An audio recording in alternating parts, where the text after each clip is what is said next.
किसनजी आणि आता आम्ही सगळे चर्चा करणार आहे आणि त्यानंतर मुख्यमंत्री साहेब जो निर्णय देतील तो सगळ्यांना मान्य राहणार आहे। या ठिकाणी अनेक कार्यकर्त्यांचे असं म्हणणं आहे की जर किसन गावंडे यांना भाजपकडून उमेदवारी नाही मिळाली तर ते मतदान करणार आहे। मतदानावर सगळे मतदान करतील, सगळे काम करतील, काही कुणाचा काही असा विषय नाही। सगळे भारतीय जनता पार्टीचे सच्चे कार्यकर्ते आहेत, ते भारतीय जनता पार्टीला निवडून आणण्याकरता सगळे मतदान करतील, ताकदीने काम करतील। तर हे होते आपल्या सोबत परिणय फुके, सुमित ठाकरे, जी24 तास, नागपूर।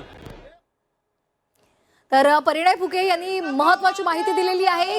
जो पण निर्णय होईल तो सर्वांना मान्य असेल आणि तो किसन गावंडे यांना सुद्धा मान्य असेल आणि भाजपचे कार्यकर्ते आणि त्यांचे जे समर्थक आहेत ते सुद्धा येत्या काळात भाजपचा जो निर्णय आहे ते मान्य करतील असं परिणय फुके यांनी म्हटलेलं आहे।